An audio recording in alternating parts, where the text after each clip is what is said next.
There are a lot of new weapons this season, but which ones are the best? Well, here are the top 5 most popular PvE weapons from Season of the Haunted and how to get them for yourself. I'm Marshix and I make Destiny 2 guides for solo players. If you enjoy, leave a like on the video. Coming in at number 5 is Tears of Contrition. This is a brand new kinetic scout rifle from the Leviathan. It gets the usual scout rifle damage perks like Vorpal Weapon and Explosive Payload, as well as the very rare perk combination of triple tap and 4th times the charm. This makes it have almost infinite ammo, assuming you're hitting all headshots. After every 4 precision shots, you get 3 rounds back. And this is even better since scout rifles currently have Unstoppable. You need something to stop champions anyway, so why not use this awesome scout rifle? You can get this from the containment event on the Leviathan, as well as Crown of Sorrow rank up packages, and you can focus Umbrals to farm for red borders so you can craft your favorite god roll. Unforgiven is one of the best and most unique SMGs of all time. If you enjoy the usual reload speed plus damage perk, you'll love this with Feeding Frenzy and Rampage. You'll ramp up your reload speed and damage simply by getting kills. That's not what makes this unique though. It also gets Demolitionist and Adrenaline Junkie. Demolitionist will give you grenade energy after every kill, and reload your weapon whenever you throw a grenade. Adrenaline Junkie will increase your damage by 33% after a single grenade kill, or after 5 kills with itself. This is the best role for any grenade build since you'll be throwing tons of grenades anyway, and simultaneously activating both perks. Many weapons get this role already, but this is the only SMG that gets both of these perks at once. No other SMG can do what this does. But wait, there's also another perk that sets this apart from other SMGs, Repulsor Brace. This will give you an overshield after killing an enemy affected by a Void debuff. This means it synergizes with many Void subclass abilities. Just equip Echo of Undermining to debuff targets with your grenades, then pair it with an Unforgiven with Demolitionist and Repulsor Brace. You'll be able to apply debuffs often, and with each of those kills, you'll get an overshield. Other things to use are Echo of Instability for volatile rounds with your SMG after grenade kills, Echo of Persistence for a longer overshield duration, and the best aspect by far for this SMG, Offensive Bulwark for faster grenade recharge and melee damage just by having an overshield, and you can extend your overshield duration by getting melee kills. And in addition to all of this, SMGs currently have overload rounds, so you can also use this to defeat champions and high-end content. This SMG drops from the 2nd and 3rd encounters of the Duality Dungeon, so stick around to the end of the video to learn how to get it completely solo. Number 3 is Austringer. This hand cannon is currently one of the best crucible weapons in the game, but what if I said it was amazing in PvE too? Well, it is. It gets damage perks in Rampage and Frenzy for general use, and it gets Demolitionist to help with grenade builds. Pair any of these perks with Outlaw for faster reload speed, and you'll have one of the most reliable PvE hand cannons in the game. It also has the 2XS origin trait to increase your strength and discipline from kills while your super is full. This makes it even better for ability focused builds. Austringer is part of the Opulent weapon pool, so you can get this to drop from the Opulent chests on the Leviathan, or through the Crown of Sorrow. And much like the Tears of Contrition, you can craft a god roll for yourself after obtaining 5 deep sight versions of it. So not only is this good, but you can ensure you get the exact roll you want. Coming in at number 2 is Storm Chaser. This is the best linear fusion rifle we've ever had. Unlike normal linears, this fires in a 3-round burst, which has its pros and cons.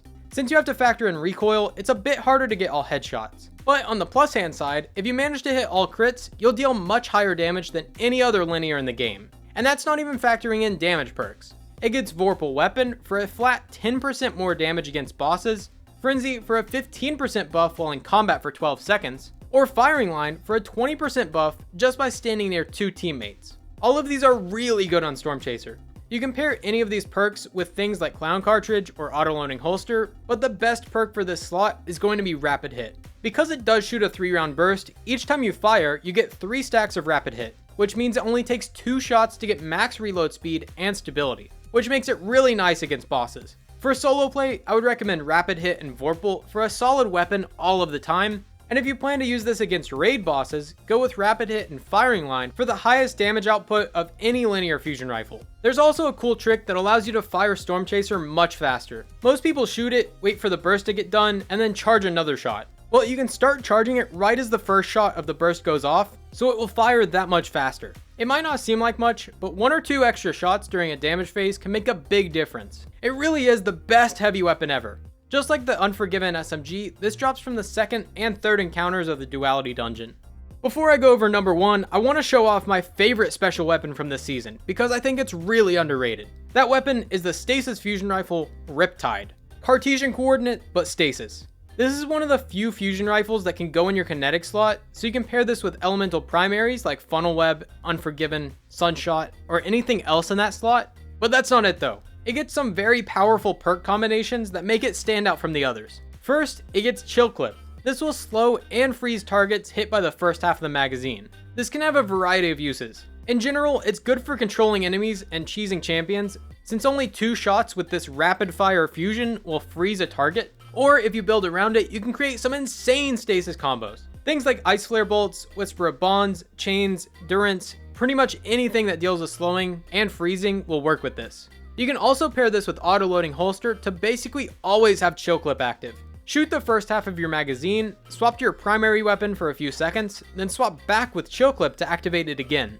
If you don't have a roll with Chill Clip, or you don't want to use Chill Clip, you could replace it with Vorpal Weapon to deal with champions and bosses a little bit easier. This has a chance to drop at the end of any Crucible match, so hop into Crucible, you won't regret it. Or maybe you will, I don't know. Riptide is also a great option to run with this next weapon. But if you are enjoying this video, leave a like down below. The most popular weapon in Season of the Haunted is of course the Callus Mini Tool. This is actually the most popular legendary weapon in the game, with nearly 5% of all players using it. The only weapons above it are Witherhoard and Gallahorn, which can still be used with the Mini Tool. This is a solar lightweight frame SMG. Long story short, it gets incandescent. Defeating a target spreads Scorch to nearby enemies. This is basically Firefly, but better since you don't need precision kills, and if you do get a couple kills with this, it will ignite everything nearby, creating massive explosions. This only took 2 kills.